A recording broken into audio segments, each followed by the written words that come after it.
नमस्कार बच्चों। आज मैं आपको कथा सम्राट मुंशी प्रेमचंद के द्वारा रचित कहानी बड़े भाई साहब के संबंध में कुछ महत्वपूर्ण बिंदुओं को बताने जा रहा हूँ। कथा सम्राट मुंशी प्रेमचंद की कहानियों की सबसे बड़ी विशेषता यही रही कि उनकी कहानियां हमेशा हमारे आसपास के परिवेश से जुड़ी रही। इनकी कहानियों में जीवन की वास्तविकता है।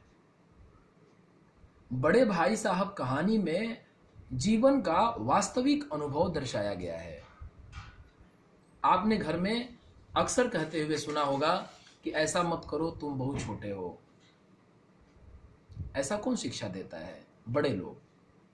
इस कहानी का आधार दो भाइयों पर ही आधारित है, बड़ा भाई और छोटा भाई। यहां पर बड़े भाई साहब को एक जिम्मेदार व्यक्ति के रूप में दर्शाया गया है। इस कहानी की सबसे बड़ी विशेषता यही है कि समाज में जो वास्तविक रूप से हो रहा था उसे प्रेमचंद ने आपके समक्ष रखने का प्रयास किया। जैसे छोटी उम्र के ही बड़े भाई साहब अपनी जिम्मेदारियों में इतना अधिक बंध जाते हैं कि कभी भी अपने छोटे भाई को गलत मार्ग पर नहीं जाने देते। उन्हें पता है कि अगर उनका छोटा भाई जीवन के और आस पड़ोस के जो सामाजिक कुरीतियां हैं, जो सामाजिक बंधन है, उसमें अगर एक बार उलझ गया तो फिर वह जीवन में नहीं कुछ कर पाएगा। इसलिए बड़े भाई साहब एक एक पग पर आदर्शवादिता का संकेत देते हुए चलते हैं और छोटे भाई को हर पग पर संभालते हैं कि तुम्हें ऐसा करना है, ऐसा नहीं करना है। इसका परिणाम यह होता है कि वह बड़ा भाई अपनी जिम्मेदारियों का निर्वहन करते करते फेल हो जाता है, पढ़ाई नहीं कर पाता है। इसके बाद भी छोटे भाई को यह जरूर बताता है कि अनुभव से भी ज्ञान होता है, केवल किताबों से नहीं होता। मैं आपसे उम्र में बड़ा हूं, इसलिए मैं आपको कुछ अच्छा बता सकता हूं। केवल किताबें पढ़ने से हम केवल आपको अच्छी बातें नहीं बता सकते। तो पहली बात आती है कि बड़ा भाई एक जिम्मेदार व्यक्ति है, जो परिश्रमी है, मेहनती है, अपने जिम्मेदारियों को समझता है। इसलिए वह बार बार छोटे भाई को बुरे मार्ग पर चलने से रोकता है, खराब रास्ते का चुनाव करने से रोकता है। दूसरा बिंदु इसमें यह आता है कि मध्यम वर्गीय परिवार की समस्या। मध्यम वर्गीय परिवार के बच्चों को बड़ी मेहनत से पैसे मिलते हैं पढ़ने के लिए। घर परिवार वाले बड़ी कंजूसी से बच्चों को शहर में भेज पाते हैं कि तुम वहां पढ़ने जाओ। इस बिंदु का भी प्रेमचंद ने बड़ी ही बारीकी से विश्लेषण किया।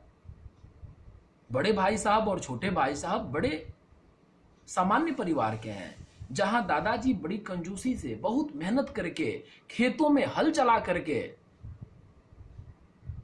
अपने लिए कपड़े नहीं खरीदना, लेकिन इन बच्चों के लिए कपड़े खरीदना, अपने साथ इतना समझौता करके और इनको पैसे भेजते हैं। बड़ा भाई छोटे भाई को इस बात का भी एहसास कराता है कि कभी घर वालों के बारे में सोचो कि वे हमारे लिए कैसे अरेंजमेंट करते हैं, हमें सारी सुविधाएं कैसे उपलब्ध कराते हैं। अगर हम उन सुविधाओं का दुरुपयोग करें तो क्या ये न्याय संगत है, क्या ये सही है? यह बात भी बड़ा भाई छोटे भाई को समझाता है, तो ज्यादा जिम्मेदार है। तीसरी बात आती है कि बड़ा भाई फेल होने के बाद भी हार नहीं मानता है।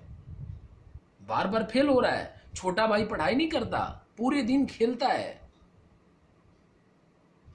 लेकिन इतनी इज्जत करता है कि बड़े भाई के सामने कभी खुल करके बोलता नहीं है। सोचता बहुत कुछ है मन में कि मैं भी एक दिन खुल के बोल दूंगा कि आप दिन रात पढ़ते ही हैं तो कौन से पास हो जाते हैं। लेकिन बड़े भाई के सामने जो सामाजिक अच्छाइयां हैं, सामाजिक गुण हैं, उनमें छोटा भाई बंधता है और उसके सामने कभी भी मुंह नहीं खोलता है। तो यहां पर हमारी आदर्शवादिता भी दिखाई गई है कि हमारे समाज में किस तरह से आदर्शों का पालन करना चाहिए। एक चौथा बिंदु इसमें दिया गया है, बस्ते का बढ़ता बोझ। जो आजकल बच्चों के ऊपर किताबों का बोझ बढ़ते जा रहा है। किताबों में घुस करके बच्चों का खेल कूद गुम हो गया। बच्चे समाज की वास्तविकता को नहीं समझ पाए। खेतों में हल कैसे चलते हैं, इस बात से बच्चे अनभिज्ञ हो गए। जिस अनाज से पेट भरता है, आज की पीढ़ी उन किसानों को भी भूल चुकी है कि यह धान और गेहूं कैसे उपजता है। प्रेमचंद की यह कहानी इस बात को भी उजागर करती है कि आज कैसे पीढ़ी केवल किताबों में दब गई, और किताबों में इस तरह दब गई कि दुविधा में दो गए, माया मिले न राम। न तो बच्चे बड़े ज्ञानी होकर ही निकले, न तो बच्चे बड़े सामाजिक होकर ही निकले। हमने दोनों चीजों को खो दिया। किताबों में डाल करके बच्चों को न तो महर्षि वाल्मीकि जैसा विद्वान बना पाए कि उसमें रचनात्मक क्षमता आई, और न ही उसे हम एक सामान्य जीवन जीने लायक भी बनाए, बल्कि हमने ऐसे बीच मझधार में खड़ा कर दिया जहां वह अपने उम्र के आखिरी पड़ाव तक नौकरी के लिए संघर्ष करता है, और सफलता मिल गई तब तो भविष्य उज्जवल है, अन्यथा बेरोजगार कहलाने पर मजबूर हो जाता है।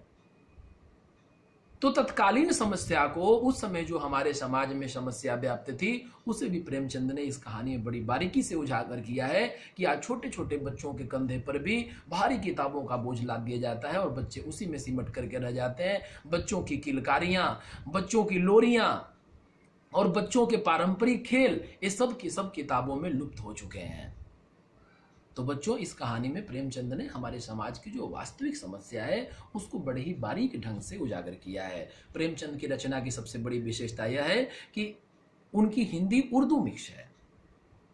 हिंदी और उर्दू दोनों भाषाएं समानांतर चलती हैं, और भाषा में मुहावरों का प्रयोग खूब अधिक होता है। तो आपको बहुत सारे मुहावरे इसी पाठ से मिल जाएंगे, मैं वो मुहावरे आपको लिखवा दूंगा, और जितने सारे उर्दू शब्द इसमें आए हुए हैं वे सारांश के साथ और शब्दार्थ के साथ मैं आपको दे दिया। मैं इस वीडियो में बस 2-4 बिंदु आपको बताना चाह रहा था ताकि आप समझ जाएंगे कि इस कहानी का आधार क्या है, प्रेमचंद इस कहानी में क्या बताना चाहते हैं। धन्यवाद।